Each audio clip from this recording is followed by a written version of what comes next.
Hey guys, how's it going? I think you already know what time it is. Today is the day that we kick off our 11-day upload streak of Halloween. Coming from Halloween 1978, which is the first movie in the franchise, and the movie today, all the way up to Halloween 2018. And if you're wondering why I'm not covering Halloween Kills, the reason for that is I've already covered it, and it will be somewhere right like up there, or like up there, somewhere along there, somewhere like over there, yep.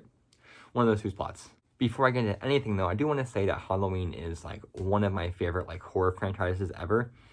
And I am just a little biased, just a little bit, but I'll try to keep that bias out as much as possible and keep this a fair, honest review for the movie. So Halloween was released on October 25th, 1978, and was directed by the legendary John Carpenter and also the other legendary Deborah Hill. This movie is a tried and true slasher movie straight to its bones. In fact, it is the father of all slasher movies. I mean, it had, after this movie came out, it like birthed so many like ripoffs and so many other movies that just followed in its path.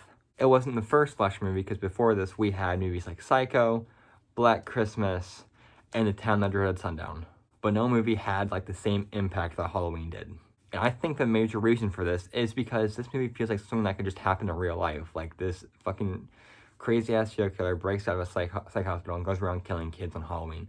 I mean, that feels like something that could happen, and it like feels like it's something that could happen in your neighborhood, in my neighborhood, in the neighborhood down the street. Something you hear about in the news. It was freaky to people.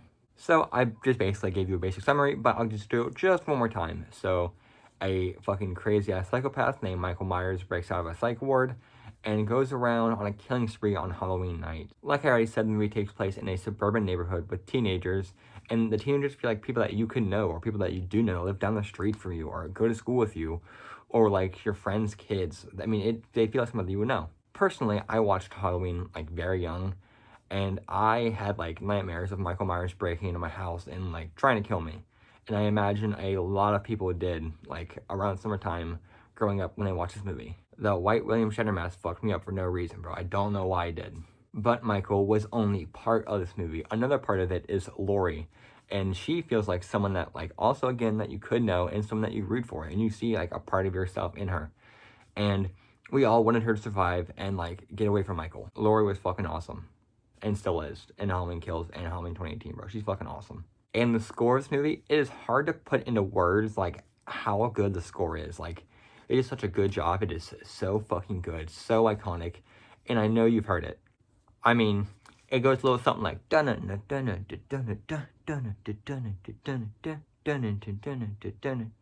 know how it goes. I don't have to do it for you. You already know. And my fanboying might be kicking in a little bit, but I don't think so, because the only flaw I see with this movie is that one, it's a little older, but that's not the big problem. The budget for it was super small. It was, I think, $325,000. I mean, it sounds like a lot of money, but for an actual movie, it's not a lot at all.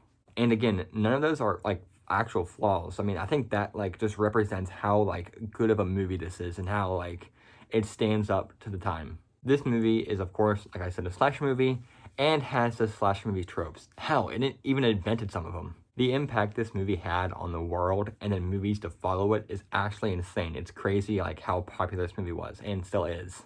So I think you already know the score for this movie, and I'll just come right out and say it.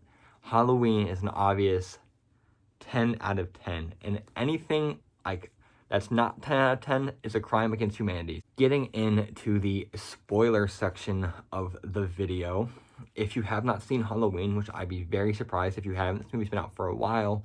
It's a classic, and it is on, like, all the time, like, right now. So, if you have not seen this movie, I highly, highly, highly, highly recommend go watching this movie.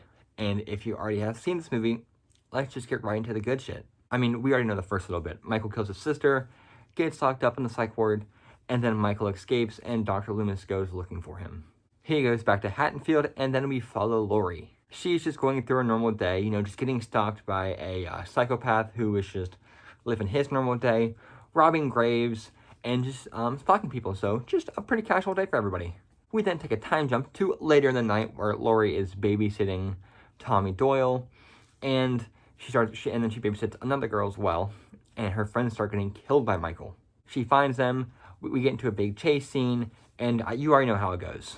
Dr. Loomis shows up, shoots Michael, falls over the balcony, looks down, Michael's gone, movie ends. Halloween is not the most brutal movie, it is not the most bloody, but it does not need to be, because we have awesome kills like the kill with Bob.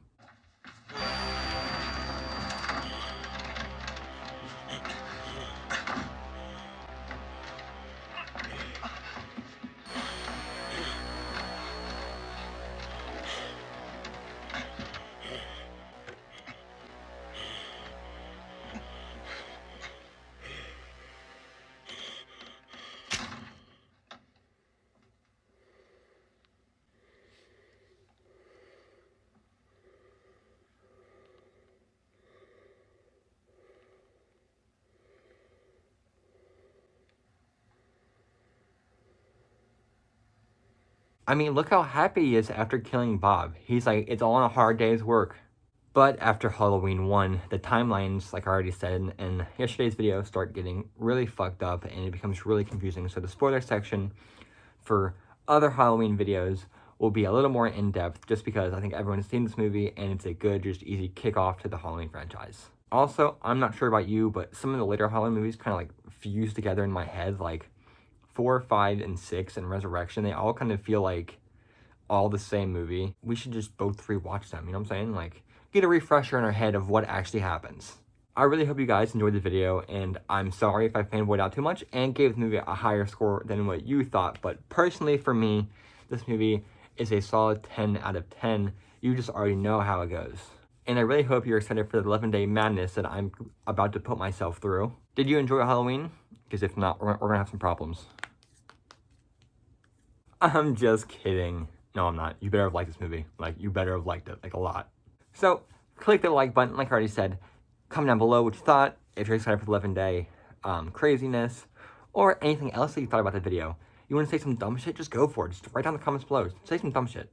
And if you do not click subscribe, Michael will show up in your house tonight. So I'm just saying, for your own safety, click subscribe. Just come on, click right down below. And before we exit the video, let's mark off our nice little timeline here.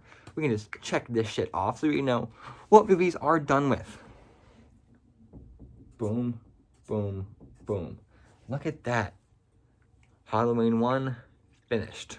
I hope you have a fan-fucking-tastic day. And deuces.